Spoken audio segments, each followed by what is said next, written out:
Marami sa atin na naghahanap ng kagalahan sa mga bagay na pansamantala, sa mga material na bagay at sa mga kasiyahan ng mundo. Ngunit ang tunay na kaligayahan ay na ang kagalahan na tumatagal ay matatagpuan lamang sa isang lugar sa puso ng ating Diyos. At ayon sa Biblia, ito ay ang kanyang mga salita. Ito ay mga naglalaman ng patnubay at pangako para sa ating buhay na puno ng tunay na kaligayahan. Pag-uusapan natin ngayon kung paano nga ba maging maligaya. Ang buhay ng isang tao, una ay maghanap ng kaligayahan sa Diyos. Ang tunay na kaligayahan ay hindi matatapos sa mga bagay na material o sa mga pansamantalang kasiyahan ng mundo. Ang kaligayahan ay matatagpuan lamang sa pakikipag-ugnayan natin sa Diyos at sa pagsunod sa kanyang kalooban. Ito'y makikita sa awit 16 verse 11. Ipapakita mo sa akin ang landas ng buhay. Sa iyong presensya ay may kaganapan ng kagalahan. Sa iyong kanang kamay ay may mga kagalahan. Pagpakailanman.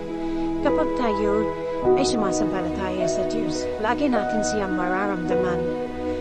Ang presensya niya ay laging nandiyan sa atin. Lagi nating mararamdaman ang kaligayahan, contentment, ang fulfillment ng buhay. Lagi tayong may pasasalamat dahil pinupuno niya ang ating puso ng kagalahan. Pangalawa ay ang magkaroon ng pananampalataya sa Diyos. Paano ba manampalataya sa Diyos? Ang pananampalataya sa Diyos ay natutulot ng kapayapaan ng isip natin at tiyak na pag-asa sa mga hinaharap. Hindi tayo nababahala sa kung anong mga mangyayari sa buhay natin dahil tayo naniniwala ng Diyos ay nandiyan para sa atin. Sabi sa Roma 5 verse 1, dahil na tayo ay itinuring na matuwid sa pamamagitan ng pananampalataya. Tayo ay may kapayapaan sa Diyos sa pamamagitan ng ating Panginoong Jesucristo.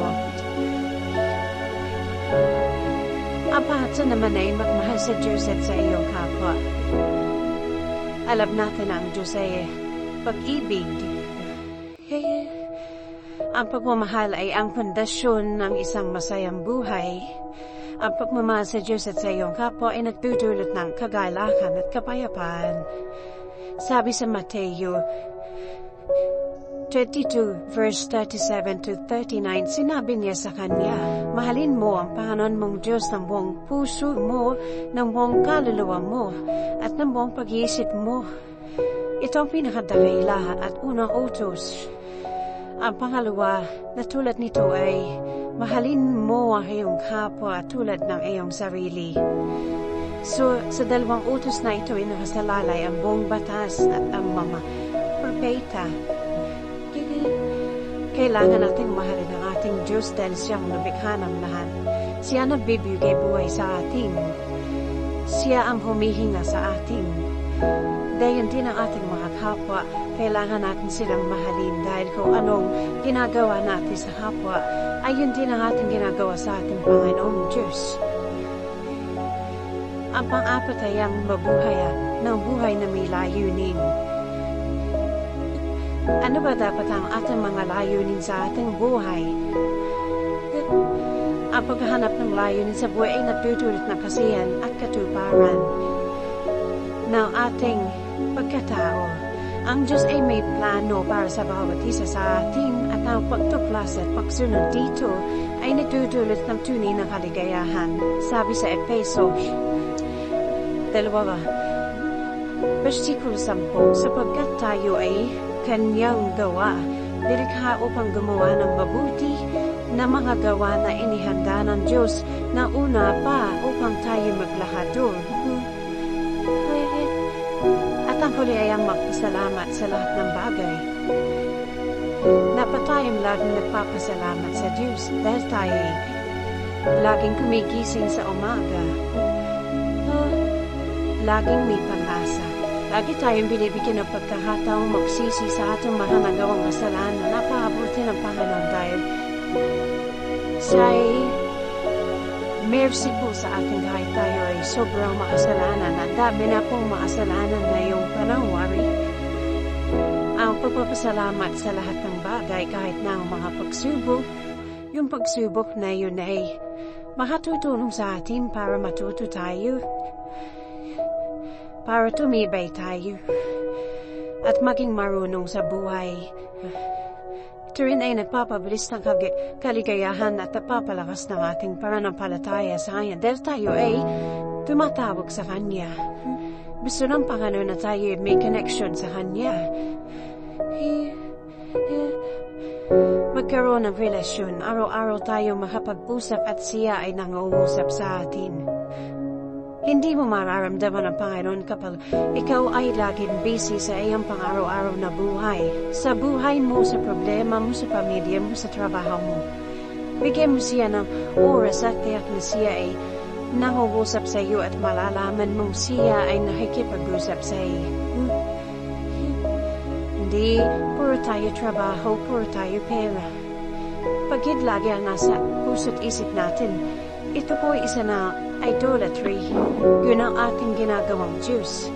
Kahit hindi po basta idolatry ay tayo lumulunod sa kung saan, pero kung sino po nga sa puso't isip natin, idolatry na po yun. Inuuna natin yun kaysa sa Kanya na dapat ay siya. Yun ang unang utos sa atin. Mahalin mo yung Diyos ng buong puso, buong kaluluwa ng buong kalahasan. Ang kaligayahan ay hindi isang emosyon lamang kundi isang estado ng pagiging masaya, maligaya, kontento sa pamumuhay ng bawat isa sa atin. Ito isang pagpili ng ginagawa mo sa araw-araw. Isang pagpili na pumumuhay sa salita ng Diyos at sa Kanyang kalooban. Tiyak na malulugat ang ating Diyos kung ang ating mga ginagawa ay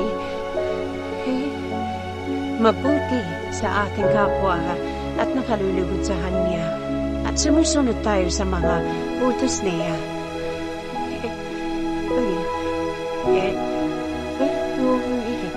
Kaya ang tunay na kaligayahan ay nasa Diyos.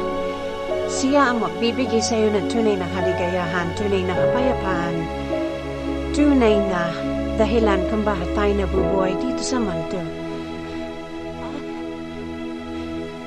At ang paghahanap ng Kanyang kalooban ang magdadala sa atin ng tunay na kasiyahan at katuparan sa ating buhay. Bilawang po at maraming salamat po.